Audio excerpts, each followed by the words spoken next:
Hey guys, welcome to Musical Kinetics, and in this video we're talking about Zoom H8. This is music in motion. If you're new here, I'm your host Toya Racenar, and we talk about all things music related, new gear, instruments, tutorials, and whatever you need, whatever you want. We got it right here. So today we're going to be talking about the Zoom H8.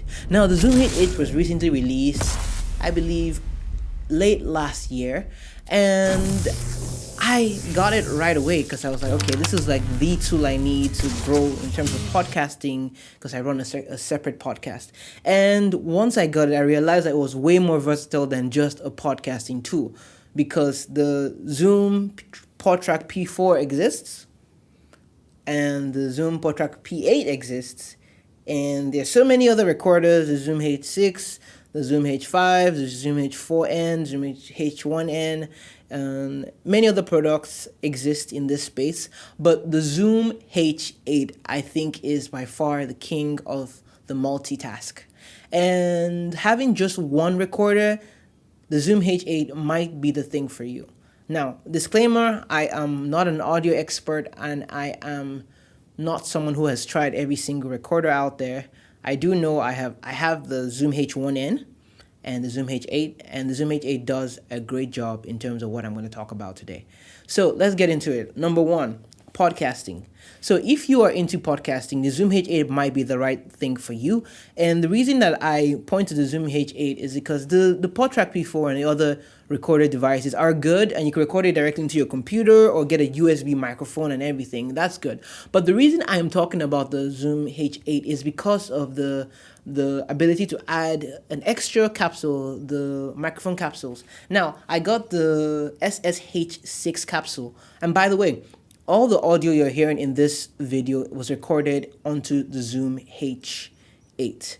Now, I have two setups here. One microphone is from the MXL 770.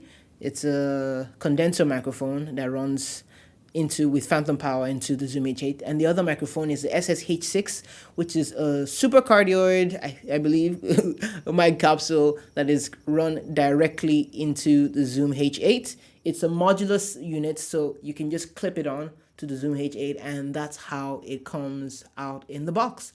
So I'm running into two microphones, so technically this video could double up as a microphone comparison for shooting audio for a studio video setup.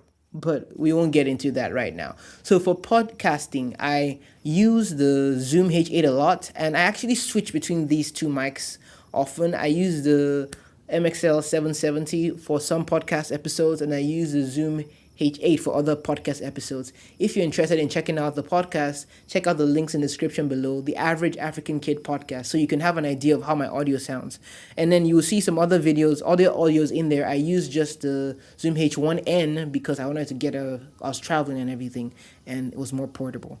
And with the features that you can allow to press different buttons that can trigger sounds, like you can trigger your backing track, you can trigger claps, you can trigger drum rolls, applauses, laughters, whatever you want to trigger. You can trigger it on the Zoom H8.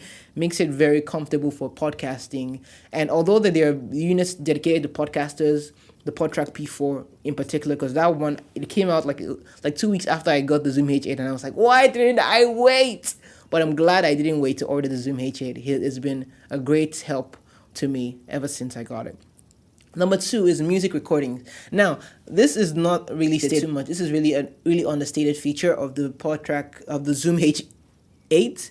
The recording capabilities on live music is extraordinary, and I'm not just saying that because the word extraordinary is easy to use. I'm saying that because it's true. Now, I recorded a band, the choir, a worship band, pianos, bass guitar, lead guitar, what else? Vocals, all into the Zoom H8.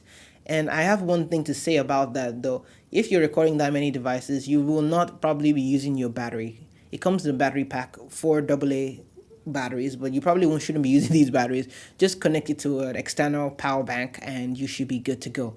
So I recorded all these channels, and I was able to get a really good setup, and it became like its own mixer. So if I'm going to do any acoustic recordings that have like a small amount of people recording, like just like one, two, three vocalists, and let's say like a guitarist and a percussion player or someone else or a pianist, I can actually record all into the Zoom H8. Now, I'm not a mixing engineer or anything, but I do know how to record audio, and I do know how to make it sound good because I'm learning every single day.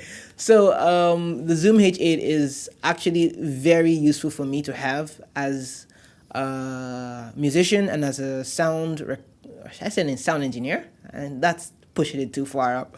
But someone who records sound is actually a really good tool to have. Now let's go to number 3. I want to keep your time, I quantize your time, I value your time. The third thing is field recordings.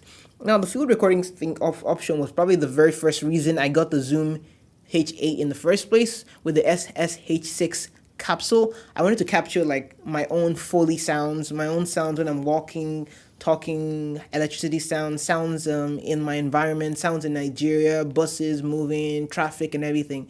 Now I haven't done that as much with the Zoom H8 because it's a bit bulky, and I really don't like carrying big things around with me all the time. I'd rather just carry the small Zoom H1N to do all those kind of recordings, which I really haven't done much of in this season.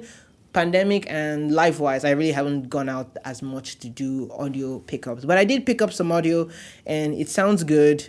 The capsule depends on what you're trying to do. If you try to use the cross capsule, the XH6 capsule, I think that's what it's called.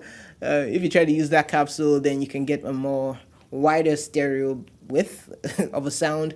But if you're trying to get directional stuff, I recommend the Zoom SSH6. Now I didn't get the SGH capsule because that one was not it didn't have stereo, and granted I really do not use the stereo of the SSH6. I only use the directional, but I want the option to know that in the future if I want to expand, I can expand and do other things with it. So I've talked about the podcast, I've talked about the field recording, and I've talked about the music functionalities.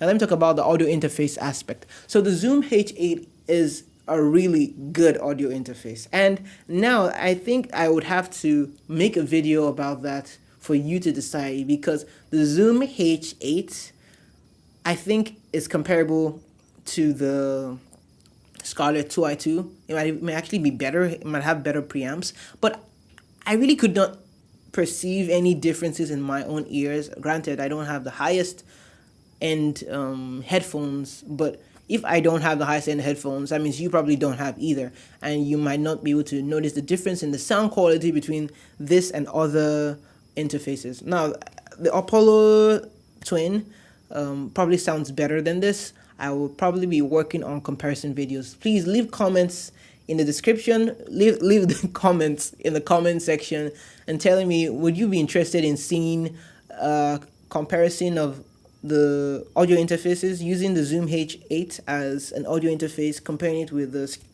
Scarlett 2i2, comparing it with the Apollo Twin and some other audio interfaces. If you're interested in that kind of video, leave a comment down below, a thumbs up, a like, and everything in the video. Now, I'm making this video because the Zoom H8 has been out for about 6 months or so, and I have been using it consistently ever since then.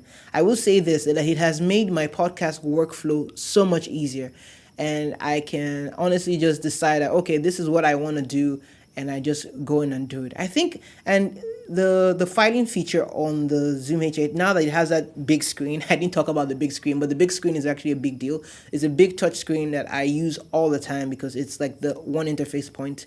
I realize now that while I'm recording individual tracks, I can label individual folders. So I can write like, okay, this is the Zoom H8 praise video as a folder, and then I record all my audio into that folder, so I don't really have to go back and relabel all my audio. I just realized that now, so I'm going to do that for the next video and the next video after that. So that is the Zoom H8. The phantom power works well, and what I did was that I use rechargeable batteries. I use what do I use? Energizer rechargeable batteries. Well, any ones will be fine. And then I have two sets of 4s. So when one goes down, I take it out, charges one, put in a new pair. But I really do not use my rechargeable batteries as much on this. This batteries are just backup. I really just connect it directly to a power bank most of the time. That's how I do most of my recordings. So that is the Zoom H8 in a nutshell. And if I leave anything out, I will probably share it with you in another video. Yeah. Thank you if you stayed this long. If you enjoyed this kind of content, you know what? Leave a like, subscribe. And they say subscribe a lot, but I want to see you actually subscribe. Like, come on. I know you want to subscribe, but you're scared that I'm going to waste your time or your subscribe. You have no limit on subscribes. Just subscribe to my channel. Come on. I know you want to. Okay, thank you for doing that, and share this video with those who you think might benefit from this. And if you are using the Zoom H8, let me know how has it been for you. If you're thinking about getting the Zoom H8, let me know what are your considerations. I have links in the description below. If you want to buy these, you can use my affiliate links.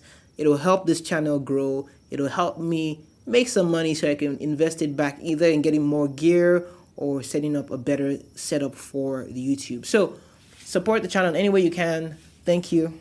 Namaste. Now I'm gonna go. Okay, bye-bye.